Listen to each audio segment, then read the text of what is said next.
Hello everyone.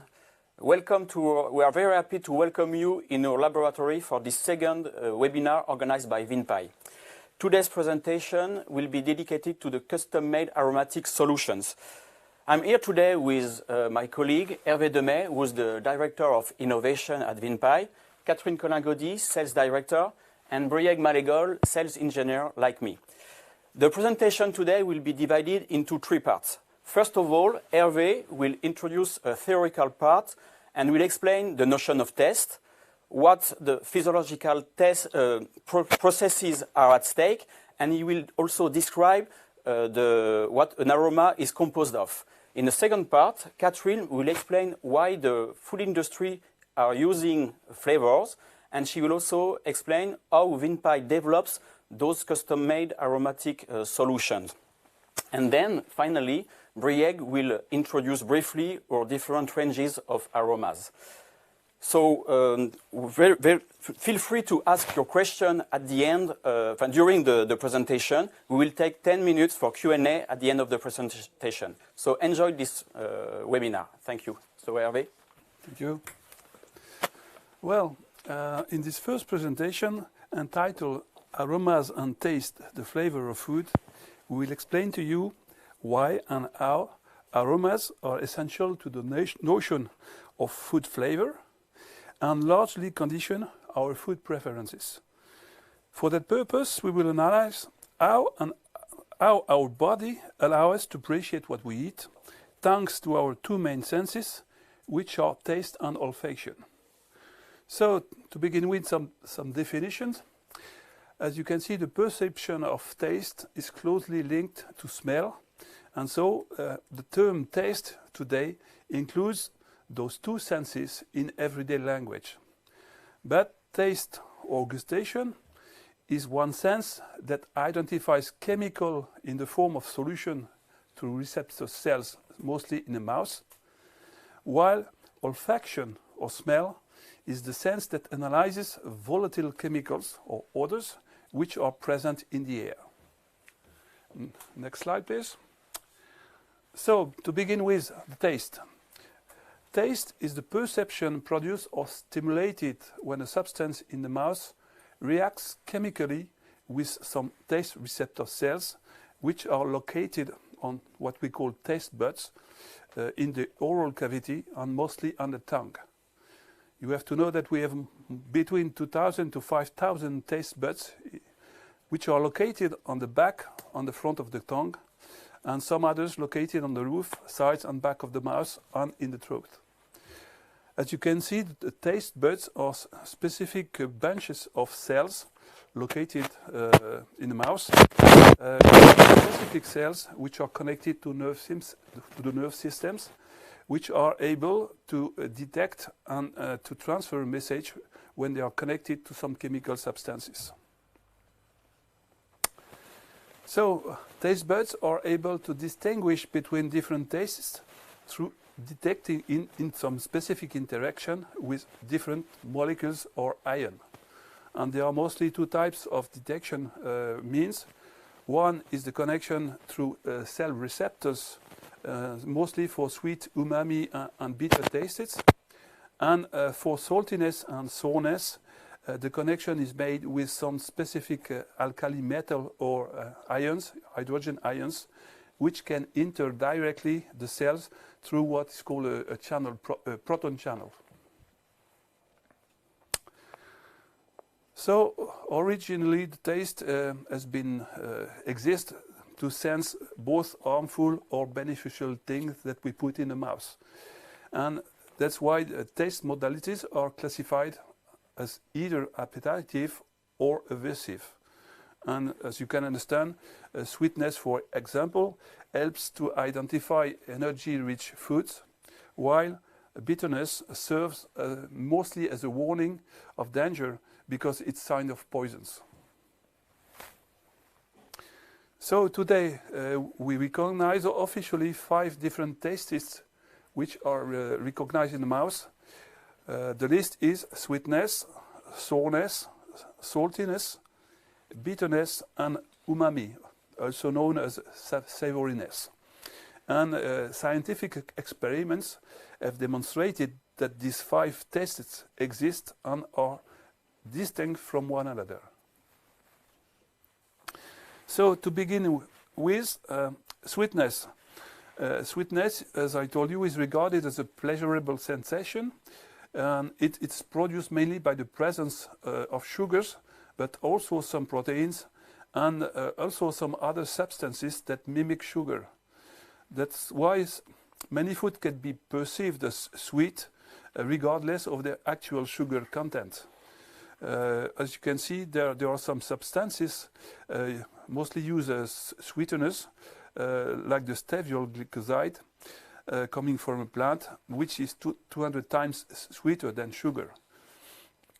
And sweetness is detected by a specific means of recognition, by the contact of some sweet substances to cell receptors, which are called the GPCR.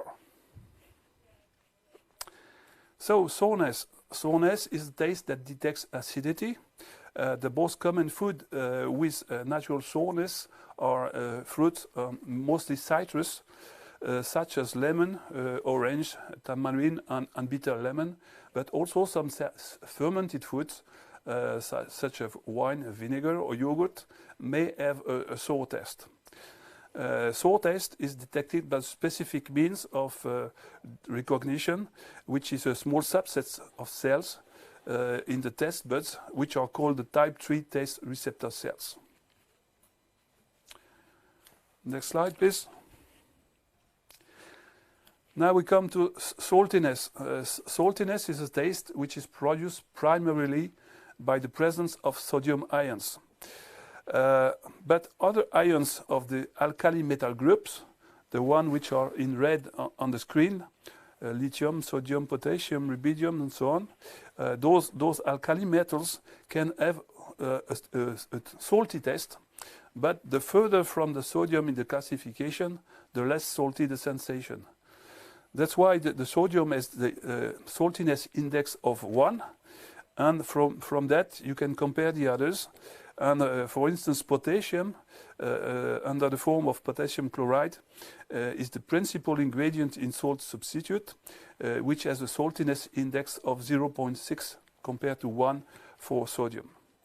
So, the recognition in this case is also linked to the connection of the sodium ions directly in the cells through the proton channel. So bitterness, it's one of the most sensitive tastes because it's perceived as generally as unpleasant or disagreeable. And in fact, common bitter foods that or beverage include coffee, cocoa, and so on. And it is of interest because mainly during evolution, since a large number of natural bitter compounds are known to be toxic. So this ability to detect bitter tasting toxic compounds at very low threshold is considered to provide a very important protective function in the evolution. So the next and last, umami. Umami, some people don't know umami as a taste because it's quite new. The name is borrowed from a Japanese name meaning savory taste. It was first studied and discovered in 1907 by a Japanese guide who has isolated this taste, and it has been shown that the taste came from mainly the presence of the monosodium glutamate in the food that was tasting umami. It has been officially recognized as a scientific term to describe the taste of glutamate and nucleotides, but only in 1985. But now it is widely accepted scientifically as the 5th taste.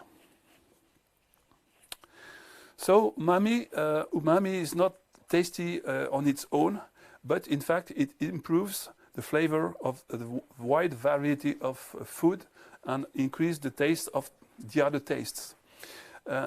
The optimal umami test is also felt depending on the amount of salt which is present with the other ingredients. So without salt, the umami taste is not that important. And like for sugar or other tastes, there are specific savory taste buds which respond specifically to the presence of glutamate. So apart from the taste by itself, as I said at the beginning, there is also the sense of olfaction. So olfaction is a special sense through which smells or odors are perceived by the body. It occurs when an odor molecule binds to a receptor within the nasal cavity, transmitting a signal through the olfactory system, which is the nervous system. Olfaction, of course, has many functions, including at the origin the detection of hazards and also pheromone. And we know now that it plays a very important, essential role in food tests. But apart from taste and olfaction, further sensations can come from food and are felt in the mouth. They are, for those one, largely detected by what we call the somatosensory system, which is a nervous system, and carried to the brain after direct stimulation of different nerve cells which are present in the mouth. And those sensations are mostly what we call pungency, or hotness or spiciness, coolness, numbness, astringency, metallicness, fat taste, earthiness, temperature, and starchiness. A lot of different types of sensations we come together with the other to give the global sensation. And that's what leads to what we call food flavors. As you have seen, taste along with olfaction and also different nerve stimulations called chemostasis determines the flavor of the food and of the other ingested substances. That's a complex interaction between taste, olfaction, and all the other sensations that at the end give the food flavor. So the human tongue can distinguish only 5 distinct qualities of taste, as we've seen, while the nose can distinguish among hundreds of substances and even at very, very low quantities. And in this mechanism, the retronasal smells plays the biggest role in the sensation of flavor. And because during mastication, the tongue and the teeth will transform the food, some odorants will be released. And that's these odorants which enter the nasal cavity during exhalation that gives most of the food flavor.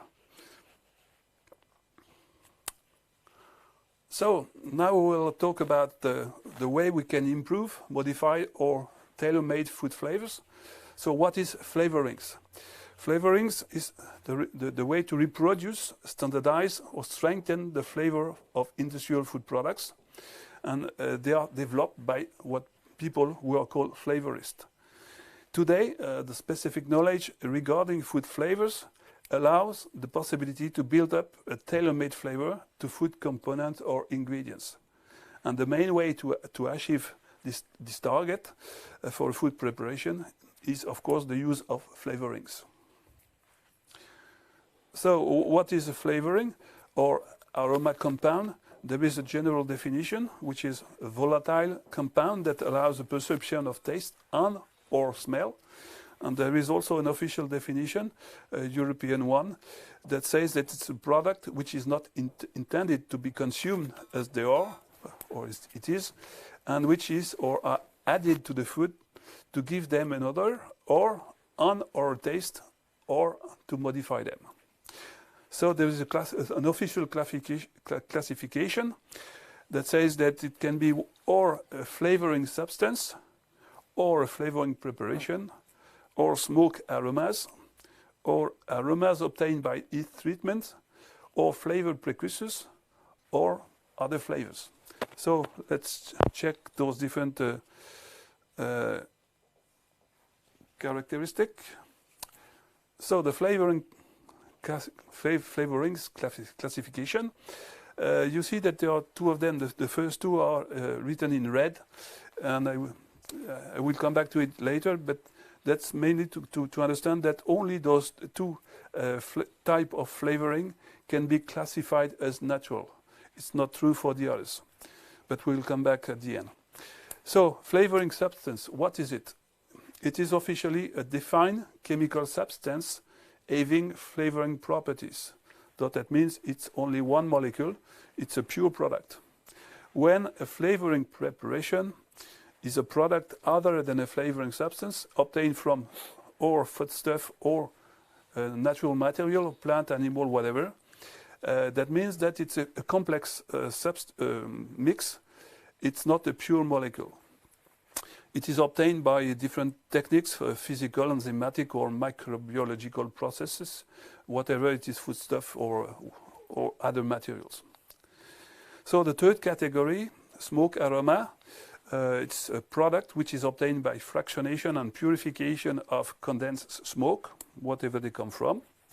Mostly used to make a product such as sausages, barbecue sauces, on other types of food preparation like this.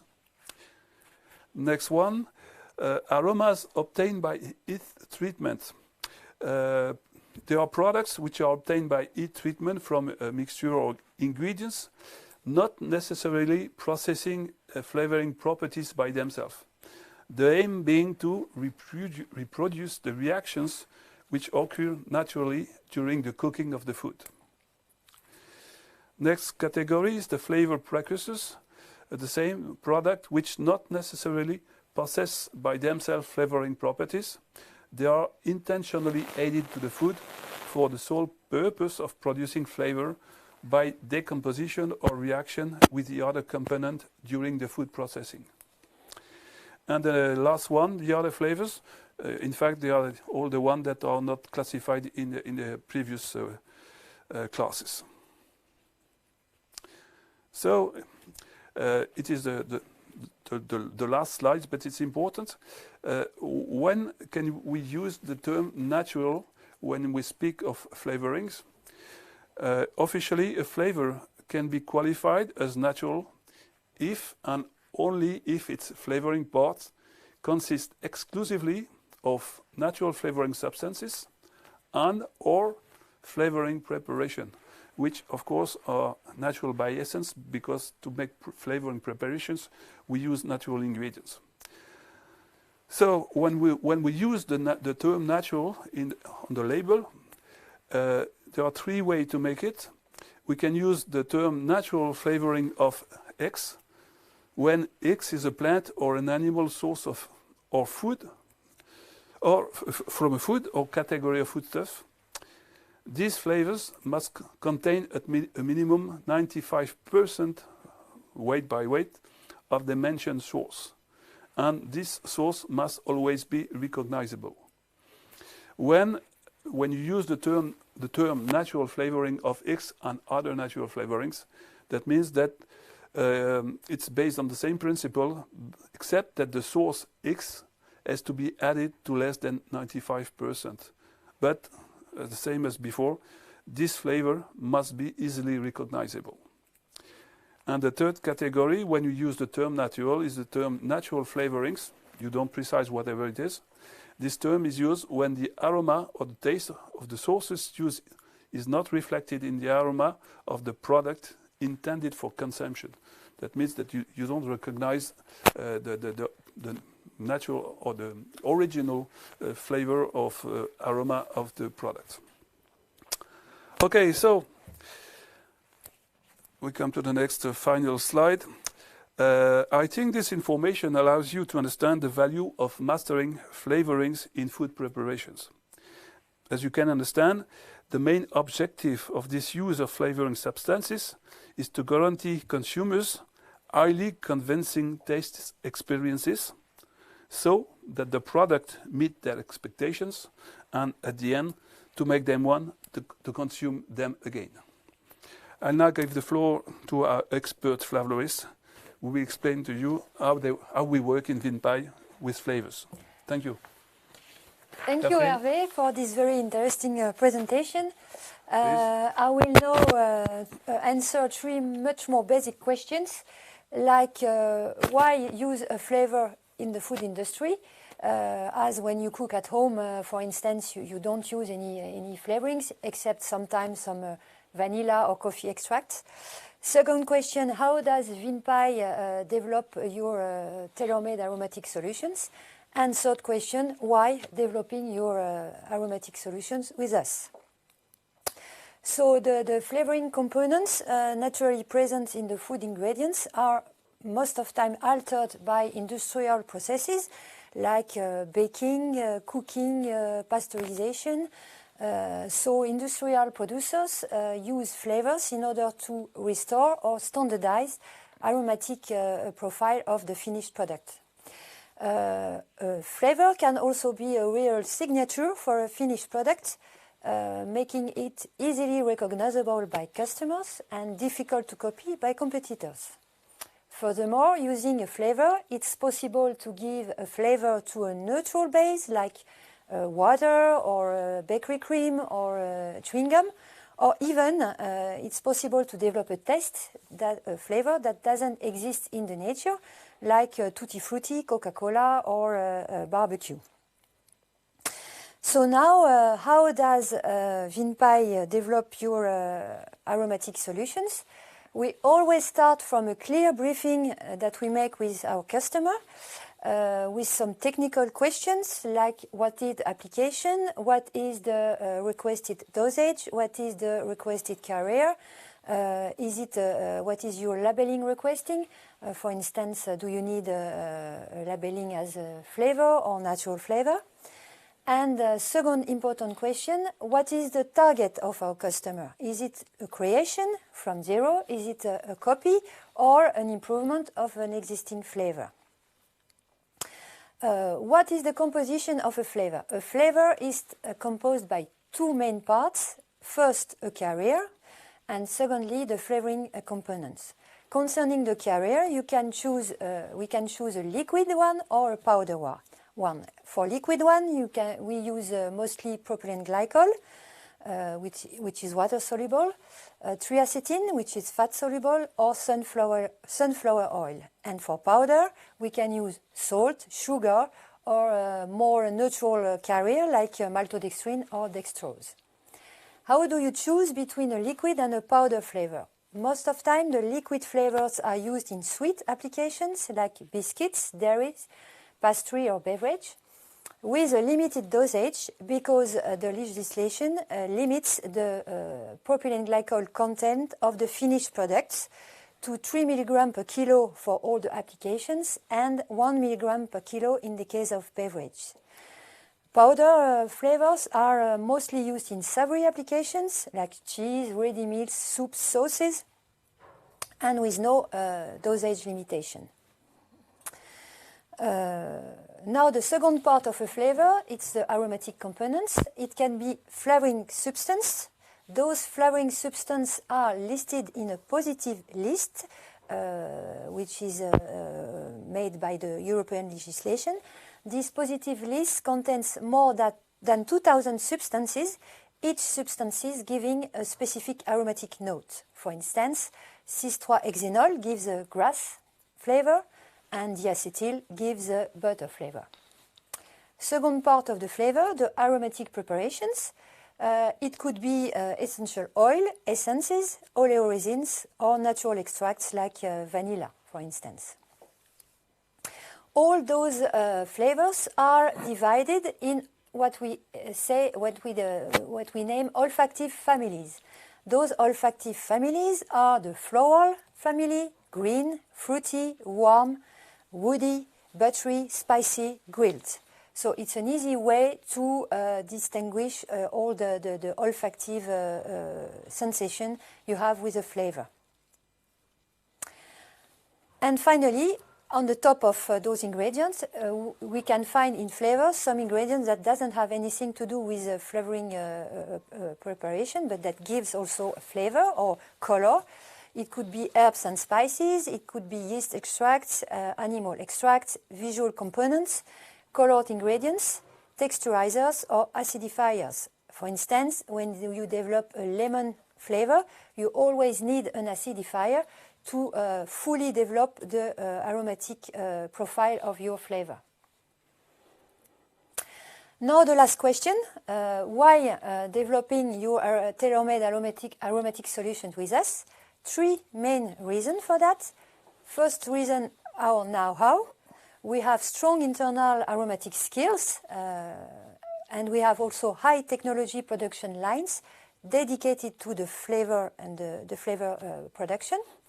Second reason, our 15 years of experience in the flavouring development, which gives more than 3,000 formulations and our recurrent customers. And the last reason, our analytical capacity.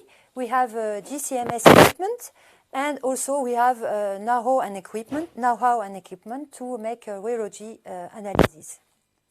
So now I will let Brieg explain you in more details our flavour range. Yes, thank you, Catherine. So I will introduce you to our 4 aromatic ranges. First of all, VIN'AROMA Savory, which brings together our salty aromas as cheese, like Emmental or blue, meat like beef or chicken, seafood such as shrimps or lobsters, herbs such as onion or basil, and we have recently developed a range of vegan flavors that include the notes of cheese, cream, butter, meat. Thanks to our VSalt salt reduction technology, our salt range is now available in low sodium version. We reduced salt from 25 to 50% without changing the taste profile.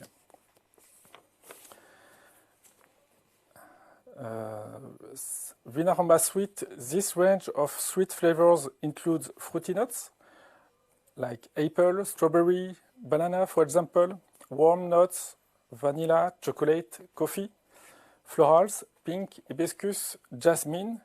We have also launched a range of organic flavors on vanilla and citrus note, as well as spice blends. So this range of seasonings, spices and marinade include American style like barbecue, fajitas, Asian style like wasabi or umami. Our last development, umami flavor, which is 100% natural. We have also African style like grilled onion and tagine, Indian style like tandoori or curry. Marinades are available in powdered or ready-to-use version, and our entire aromatic range is available in natural version. So finally, our aromatic ranges offer you a haute couture solution to distinguish your products on the market. So for this, we support you and our commitments are first, reactivity. We sample you within a week. Flexibility with a minimum of 10 liters order for liquid aromas and 30 kg for powdered aromas, adaptable according to your project. 3, a unique signature to make a difference in the marketplace. 4, an optimal flavoring cost to get the right product at the right price. Our bestseller, here are some examples of our bestsellers like crustacean fumé, cheese aromas, chicken, garlic, and vanilla. So we are coming to the end of this presentation. We are going to answer the questions. If there is any question in the chat, otherwise we will answer the question we received from some customers. So, for example, Catherine, what is the shelf life of our products? So the shelf life of our products depends on the composition, of course. It's between 6 months for very sensitive powder flavors and 18 months. And it's also, of course, in closed packaging, ambient and in dry conditions. Okay, thank you. So, other question, what are the recommended dosages? So the dosages are for the liquid flavors between 0.1 and 0.5%, and for the powder between 0.5 and 2%. Of course, it's just indications. It will depend on your recipe and on your process. Okay, thank you. And last question, Catherine. When do you recommend to add flavors during the process? We try to adapt our flavors to your process. So most of time the powders flavors are added to the dry ingredients, and the liquid flavors are added or to water if they are water soluble, or in fat in the fat when they are fat soluble. But internally, during the development, we always adapt our formulations to your process. Thank you, Catherine. So we come to the end of this webinar. Please subscribe to our YouTube channel and put a like on this video. Thank you very much for your attention, and see you at the next webinar. Goodbye. Bye. Bye. Goodbye.